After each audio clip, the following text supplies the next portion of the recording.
Hello everyone, exercise 23 is on the menu right now. 23a. Between 2009 and 2013, the price of a product increased by 18.3%. Okay? And between 2013 and 2018, the price increase was 33.6%. Calculate percentage increase of the price from 2009 to 2018. Okay. Let's start with the wrong way to do it, the way that at least one student does it every year. If you have a percentage-based increase, here 18.3 and 33.6, what you cannot do is this.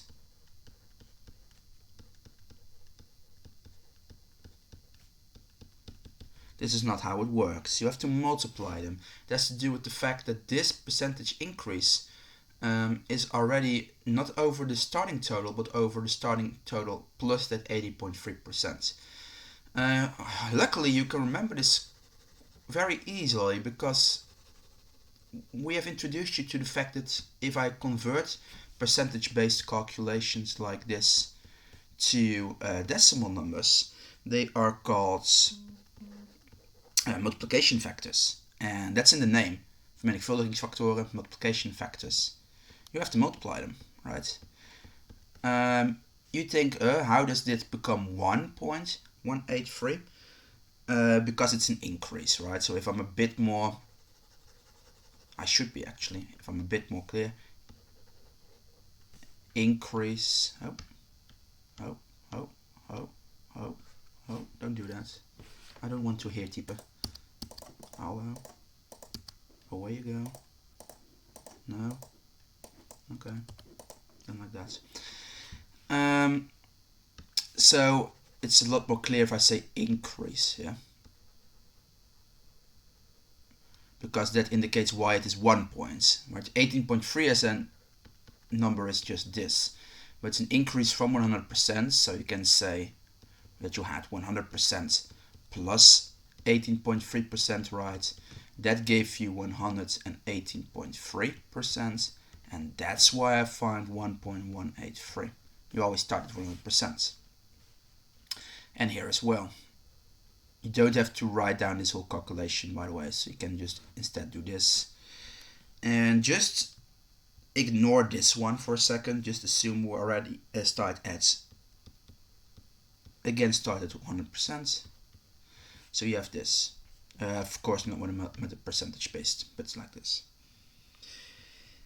And now you can calculate the multiplication factor of all those years. You just multiply them. So you take 1.183 times 1.336.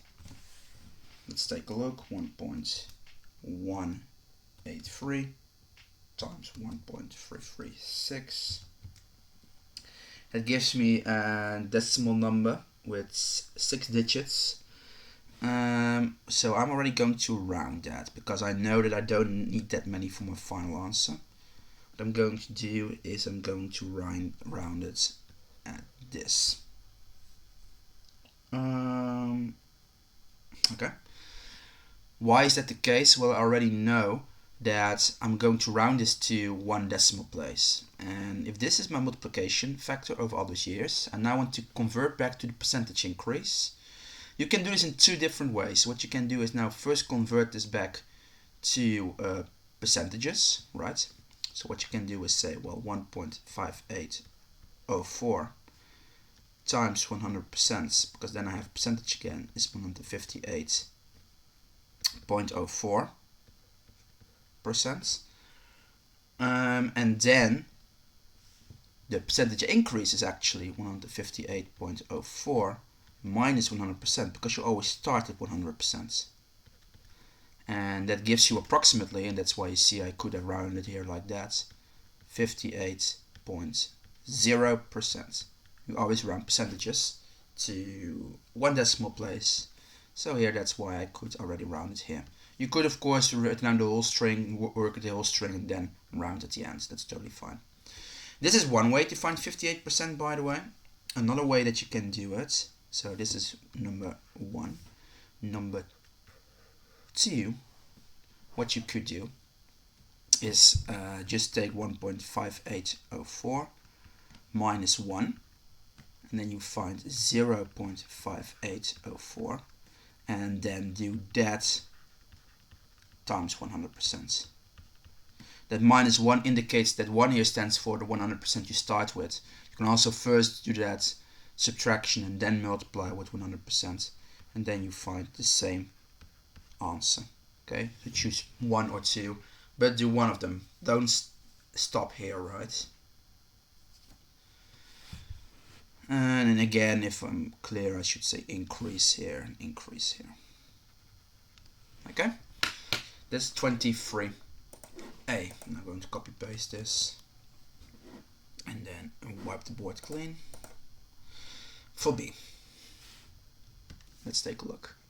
Almost the same sort of question, only now we have two decreases, right? Decreased and decreased. So now we have practiced this first with 2 increases, now with 2 decreases. You can also do this with increases and decreases combined, of course, but alas. Let's practice this one. 8.43% decrease will give me, and again, know how to do this, right? What you would do, and let's write it down one time, so you know how to define this, and afterwards you can do it the quicker way.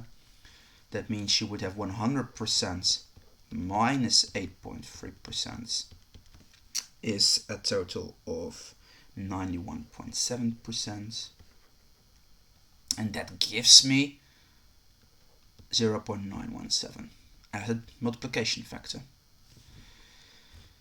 And that's you can do it in one go if you want to. 42.6% decrease,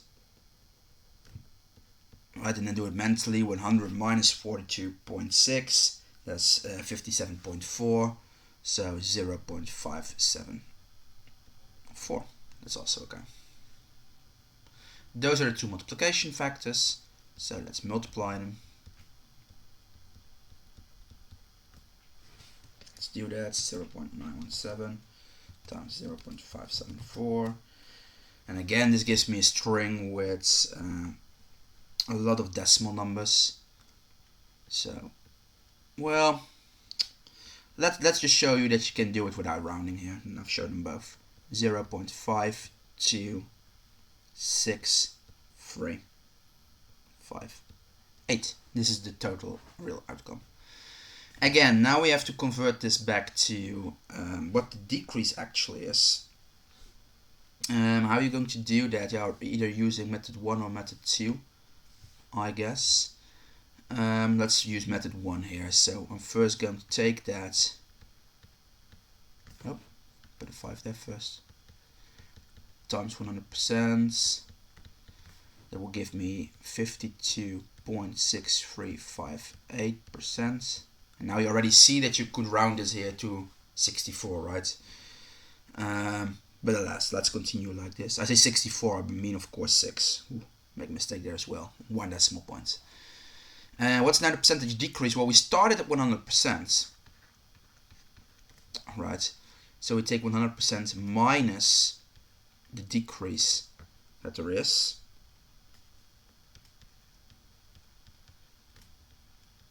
And that will give me a decrease. Oh, I say the decrease there is. This is the amount that you're left with. I'm saying it incorrectly. The amount that you're left with, so that the actual decrease is 47.4%. Decrease. And that's your final answer. So this is with method 1. What you also could have done is first do 1 minus this and then do it times 100%. Right? If you take 100%, sorry, 1 minus this and then do it times 100%, you also find it. Then you're using method 2. Again, add decrease here. And then also know that what I sometimes see people do is convert this immediately to percentages and then say that this is the decrease, but that's incorrect, right? That's the amount that you're left with. And you started with 100%, minus that will give you that this is the decrease. Common mistake, actually. I think I maybe even said it incorrectly a few minutes back in the video. So just to emphasize that this is what you're left with. So this is the decrease. Here, if you take a look at this one, this is what you get, but the actual increase is this, because 100 plus that gives this. Okay, hopefully this helps. Good luck.